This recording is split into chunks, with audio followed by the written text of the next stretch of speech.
In what may be one of the most insane things I've ever seen or heard on cable television, Brian Stelter had a man on his show who claimed that Trump may be responsible for many more million deaths than Hitler, Stalin, and Mao. Wow. And Stelter said nothing and just let him go on and say these things. This comes not long after a woman on MSNBC claimed Trump was talking about exterminating Latinos. These people have lost the plot. They are so far beyond where Alex Jones even went to. Now, look, I know Alex Jones talks about weird cell towers and animal-human hybrids and all that other stuff. Like, yeah, okay, I get it. But I'm talking politically. So let me clarify that past statement. Alex Jones has said some pretty wacky stuff, for sure. In terms of his political rhetoric about Trump and globalists, I'm gonna have to lean towards this is at least on par with the absurdity and the conspiracy nonsense they claim Alex Jones is guilty of. So Julio Rojas highlights this. He does show Stelter's response. I'll get to that, but I want to go through the news of what's happening first. So Will Chamberlain's response was, 15 years ago, Brian Stelter would have been fired on the spot for this stunt. Would he have? Well, here's the thing. From Yahoo News, they say, CNN's Brian Stelter, we can't tiptoe around Trump's mental instability anymore. Brian, that was a terrible segment. I understand you addressed it, but seriously, dude, the CNN and MSNBC are so far off, like they've lost the plot completely. I don't even know where they've gone at this point. Is that a joke? What has Trump done? No, for real. Like, you can call it bad, fine, but he's on track to like do the same things Obama did. These people have lost it. Why are you entertaining these guests at all? How are you going to say that you can't tiptoe around Trump's mental instability anymore and then have this guy on the air who like, Trump hasn't done anything like this? Man, the media is real trash, I got to say, and we all know it. There's a story going around where it says like 6-month-old girl in critical condition after being apprehended by CBP. And it's like, yeah, but she's in critical condition because of the trip, not because of CBP. And we have an irresponsible media that doesn't care. They just don't care at all. Look. Earlier today, my segment was about this woman who worked for a woke media company saying, we're doing this for clicks. We're doing it for money. We're not doing it for editorial purity. They said it wasn't a story of idealistic journalists. No, they're injecting these weird political stories because it makes money. It's business. But it's insane and irresponsible to have an MSNBC woman claim Trump is talking about exterminating Latinos and then bring a guy on TV who claims Trump may be responsible for more deaths than Hitler, Stalin, and Mao. Are you nuts? Their combined totals are like 200 million people. You know what? CNN, they've jumped the shark to such a ridiculous degree. Well, let's read a little bit about this, and then I do want to show Stelter's response. They write, the former chairman of the psychiatry department at Duke University claimed on CNN that Trump is as bad as the worst dictators of the 20th century, and that his presidency might lead to even more deaths than they did. Look, man. I'm not going to act like it's not in the realm of possibility in the sense that it's like based in the physical world. But what are we talking about? Like a 0.000000000000001% chance Trump ever becomes anything like those people? It's ridiculous. The worst things about Trump is that he's a bloviating, boorish blowhard. That's really it. He's got a bad attitude, and he's sometimes wishy-washy. Whatever, you know, you can vote. 2020 is around the corner. You're allowed to vote. Will he win? Well, that's your own fault for propping up this insanity. You know, people talk about Trump's approval rating being really low. Yeah, well, where are the Democrats at, man? Because I don't think their approval rating is higher than Trump's. And that's the thing. They'll point to Trump's approval rating and be like, look how low it is. He can't win. If the Democrats' approval rating is lower than Trump's, yeah, he can. Let's read more. While debating the merits of having psychiatrists come out with possible mental health diagnosis on Trump, Dr. Alan Francis said it was an insult to the mentally ill to compare them to him. Yeah, I'm not going to read his quotes, but he said it's wrong to do it because it will stigmatize the mentally ill, and it ignores the fact that everyone in this country is just as crazy for voting for him. Now that I can get behind. You know, everyone in this country it's not that they're crazy, it's that we're reaching this fervent point where people absolutely are saying they're going to vote for Trump as an FU to the system. Michael Moore said it. And he was spot on when he said, people are going to rise up and vote for Trump in 2016 as the biggest FU to the establishment. He was right. Now, I think Michael Moore knows his base is split, which is really interesting. Michael Moore's base was like white working class people.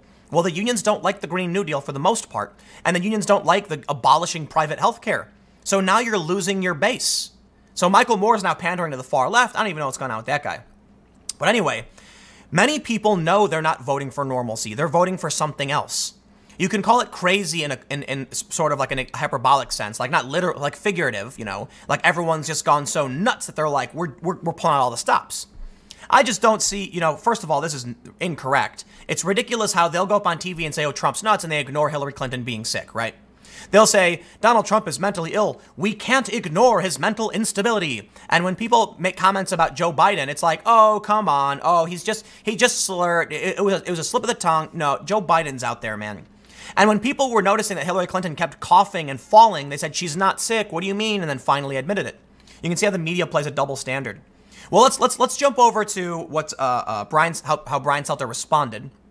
So Julio Rosa says Stelter responds to people asking why he did not interrupt Francis after the line. And I gotta say, it's oof. So the Reagan Battalion says, how didn't you fact check him right then and there, Brian Stelter? Trump may have killed more people than Hitler and Mao. 20 to 45 million people were killed in the Mao regime. Hitler was responsible for the deaths of more than 20 million people. The segment is shameful. Stelter responded, I agree that I should have interrupted after that line. I wish I had heard him say it, but I was distracted by tech difficulties. That's why the show open didn't look the way it normally does. I had two computers at the table, etc. Not hearing the comment is my fault. I gotta say, it's a coin toss for me on this one. I don't think Brian is a bad guy, but I think his segments are becoming increasingly unhinged, as we've seen here. He had on April Ryan, I think her name is. She's the woman whose bodyguard assaulted that journalist. Okay, let's talk about the narrative we hear from cable TV, the anti-Trump orange man bad stuff. That Trump rallies are becoming increasingly dangerous for journalists. Have we seen, what have we seen, Jim Acosta getting flipped off? Some people yelling at journalists? Yeah, you shouldn't do that. What have we seen from CNN?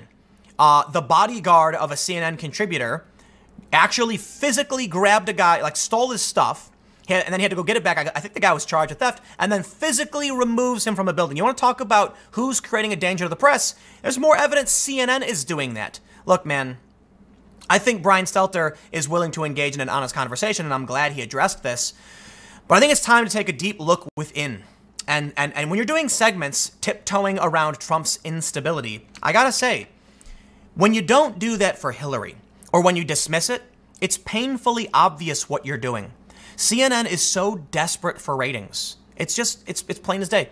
There was a story I covered not too long ago, a couple days ago, about how Fox News Online is gaining on CNN, about how Fox News dominates cable ratings. So CNN has begun sharing stories they think Fox viewers like and putting a Fox emoji next to it because they know. When you start doing that, I'll say this. Good on CNN for recognizing that they've gone off the deep end.